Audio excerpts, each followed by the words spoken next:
आइए नजर डालते हैं प्रदेश की उन 10 बड़ी खबरों पर जो आज सुर्खियों में रही। कांग्रेस ने बिहार में अपने 3 उम्मीदवारों के नाम का ऐलान कर दिया है। भागलपुर से अजीत शर्मा, कटिहार से तारिक अनवर और किशनगंज से मोहम्मद जावेद चुनाव लड़ेंगे। 2019 के लोकसभा चुनाव में महागठबंधन से सिर्फ जावेद ही बतौर कांग्रेस उम्मीदवार चुनाव जीते थे। इस बार भी बिहार में कांग्रेस के हिस्से 9 सीटें आई हैं। लालू यादव की बेटी रोहिणी आचार्य ने सारण में रोड शो किया। इससे पहले उन्होंने मंदिर में पूजा और लालू राबड़ी के पैर छूते हुए तस्वीर शेयर की। सम्राट चौधरी ने आरजेडी सुप्रीमो पर परिवारवाद का आरोप लगाया है। डिप्टी सीएम ने कहा, हमारी 5 बहनें बच गई हैं, उन्हें कब राजनीति में ला रहे हैं। टिकट कटने से नाराज बीजेपी सांसद अजय निषाद ने कांग्रेस ज्वाइन कर लिया।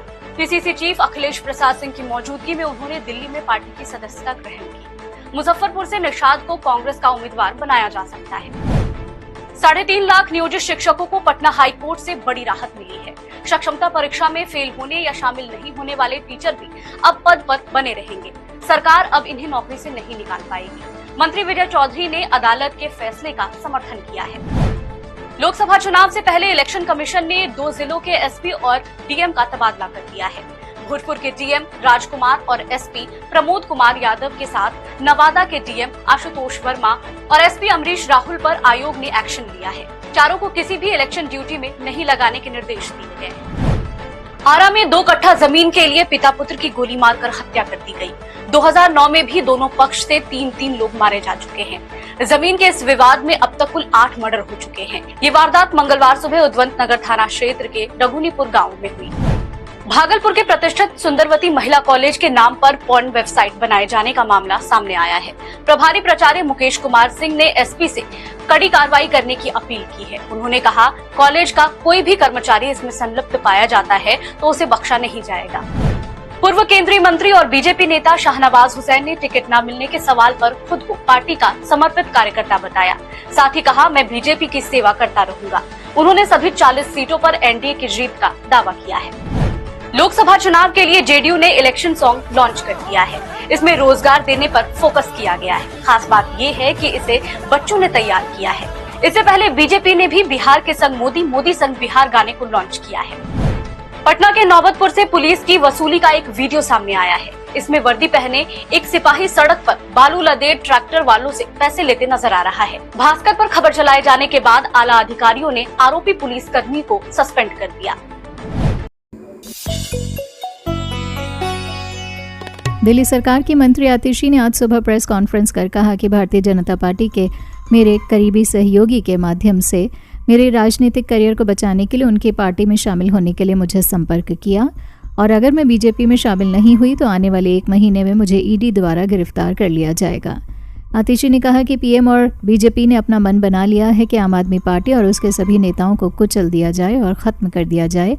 दिल्ली की मंत्री ने कहा कि आपकी सीनियर लीडरशिप हिरासत में है, लेकिन रविवार को रामलीला मैदान पर लाखों लोगों के आने के बाद सड़क पर आम आदमी पार्टी के संघर्ष के बाद भारतीय जनता पार्टी को लगता है कि आने वाले समय में अगले 4 बड़े नेताओं को जेल में डाला जाए। उन्होंने दावा करते हुए कहा कि आने वाले कुछ दिनों में मेरे निजी आवास पर प्रवर्तन निदेशालय की रेड होगी। इतना ही नहीं, मेरे परिवार और रिश्तेदारों के आवास पर भी छापेमारी की जाएगी। हम सबको पहले समन भेजे जाएंगे और फिर अरेस्ट कर लिया जाएगा। पतंजलि के झूठे विज्ञापन मामले में आज यानी 2 अप्रैल 2024 को सुनवाई के दौरान बाबा रामदेव पेश हुए। इसके अलावा पतंजलि आयुर्वेद के एमडी आचार्य बालकृष्ण भी देश की शीर्ष अदालत में हाजिर हुए और कोर्ट ने दोनों को कड़ी फटकार लगाते हुए कहा कि कोर्ट को गंभीरता से लें। कानून की महिमा सबसे ऊपर है और आपने सारी सीमाएं लांघ दी। कोर्ट ने पिछली सुनवाई में दोनों को अवमानना नोटिस जारी करते हुए कोर्ट में पेश होने को कहा था। बता दें कि पतंजलि आयुर्वेद के भ्रामक विज्ञापनों के मामले में दायर याचिका पर नवंबर 2023 से सुप्रीम कोर्ट में सुनवाई चल रही है।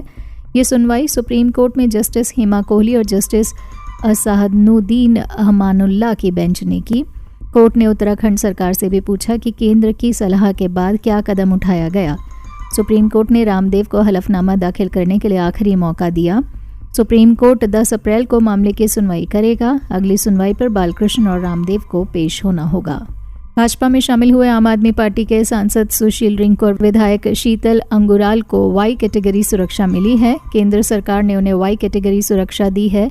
दोनों नेता जब बीजेपी में शामिल हुए उसके बाद से ही पंजाब की भगवंत मान सरकार ने उनकी सुरक्षा में कटौती कर दी थी, लेकिन अब उन्हें केंद्र सरकार ने सुरक्षा मुहैया कराई है। सुशील रिंकू और शीतल अंगुराल की सुरक्षा की जिम्मेदारी अब सीआरपीएफ जवानों के कंधों पर होगी। सुशील रिंकू की सुरक्षा में 18 और विधायक शीतल अंगुराल की सुरक्षा में 11 सुरक्षाकर्मी तैनात होंगे। ये सभी जवान 3 शिफ्ट में दोनों नेताओं की सुरक्षा करेंगे। प्रधानमंत्री नरेंद्र मोदी ने कच्चाथीवू द्वीप को लेकर हाल ही में कांग्रेस और डीएमके पर निशाना साधा था। केंद्र सरकार इस मामले को पुरजोर तरीके से उठा रही है। सोमवार को विदेश मंत्री एस जयशंकर ने भी कांग्रेस पर हमला बोला। ऐसे में सवाल उठने लगा कि क्या मोदी सरकार कच्चाथीवू को लेकर कोई बड़ा फैसला लेने वाली है? क्या भारत कच्चाथीवू को वापस लेने जा रहा है? इस संबंध में श्रीलंका की ओर से बयान सामने आया है।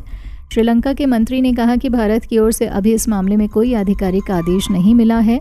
श्रीलंका के राष्ट्रपति रनिल विक्रमसिंघे के मंत्रिमंडल में तमिल मूल के मंत्री जीवन थोंडामन ने बताया कि कच्चाथीवू के मामले में जहां तक श्रीलंका का सवाल है तो वो इलाका श्रीलंका के नियंत्रण में आता है। वर्तमान समय में श्रीलंका के भारत के साथ रिश्ते काफ़ी अच्छे हैं। भारत की ओर से अभी तक कच्चाथीवू द्वीप को लौटाने की और आधिकारिक सूचना नहीं आई है। अगर भारत ऐसा कदम उठाता है तो विदेश मंत्रालय उसका जवाब देगा। उन्होंने एक सवाल के जवाब में कच्चाथीवू को भारत को लौटाने की किसी भी संभावना से इनकार कर दिया। उन्होंने कहा कि राष्ट्रीय सीमाओं को बदला नहीं जा सकता है। दिल्ली के कथित शराब घोटाला मामले में कोर्ट ने मुख्यमंत्री अरविंद केजरीवाल को 15 अप्रैल तक न्यायिक हिरासत में भेज दिया है। कोर्ट के आदेश के बाद केजरीवाल को सोमवार को तिहाड़ जेल लाया गया। केजरीवाल को ईडी ने 21 मार्च को अरेस्ट किया था। सीएम को जेल नंबर 2 में रखा गया है। यहाँ पर उनको कुछ किताबें ले जाने की इजाज़त मिली है। साथ ही वो एक हफ्ते में 2 बार 6 लोगों से मिल सकेंगे। अब सीएम का कैदी नंबर 670 है। सफ़ेद शर्ट पहने केजरीवाल सोमवार शाम करीब 4:45 पर तिहाड़ जेल परिसर में दाखिल हुए थे। उनको कुछ जोड़ी कपड़े ले जाने की इजाज़त मिली। बता दें कि उन्हें 21 मई 2014 को भी तिहाड़ जेल में बंद किया गया था, जब उन्होंने बीजेपी नेता और केंद्रीय मंत्री नितिन गडकरी द्वारा उनके खिलाफ दायर मानहानि मामले में 10,000 रुपये की जमानत राशि का भुगतान करने से इनकार कर दिया था। उस समय उनका कैदी नंबर 3624 था। दिल्ली के सीएम केजरीवाल के तिहाड़ जेल पहुंचने से पहले आम आदमी पार्टी के वरिष्ठ नेता संजय सिंह को जेल नंबर 2 से जेल नंबर 5 में शिफ्ट किया गया। इस समय शराब घोटाले में अब तक गिरफ्तार किए गए सभी आरोपी तिहाड़ जेल में भी बंद हैं। इनमें मनीष सिसोदिया जेल नंबर 1 और सत्येंद्र जैन जेल नंबर 7 में बंद हैं। इसके अलावा तेलंगाना के पूर्व मुख्यमंत्री के चंद्रशेखर राव की बेटी के कविता जेल नंबर 6 और विजय नायर जेल नंबर 4 में बंद हैं। इतना ही नहीं, तिहाड़ के जेल नंबर 4 में श्रद्धा मर्डर केस का आरोपी आफ्ताब पूनावाला भी बंद है। साल का चौथा महीना यानी कि अप्रैल शुरू हो गया है। वहीं देश भर के कई राज्यों में प्रचंड गर्मी पड़नी शुरू हो गई है। अचानक ही तापमान तेजी से ऊपर बढ़ रहा है। इसकी वजह से सुबह होते होते गर्मी बढ़ती जा रही है और दोपहर में तो बिना पंखे के गुजारा संभव नहीं हो पा रहा है।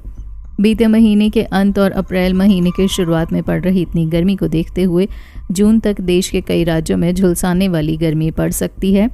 अप्रैल से लेकर जून तक लोगों को भीषण गर्मी और हीट वेव का सामना करना पड़ेगा।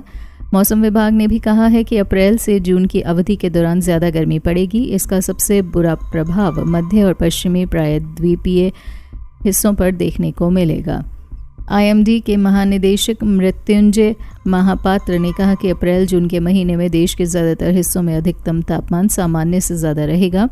मृत्युंजय महापात्र ने कहा कि पश्चिमी हिमालय क्षेत्र, पूर्वोत्तर राज्यों और उत्तरी ओडिशा के कुछ भागों में अधिकतम तापमान सामान्य से नीचे रहने की उम्मीद है।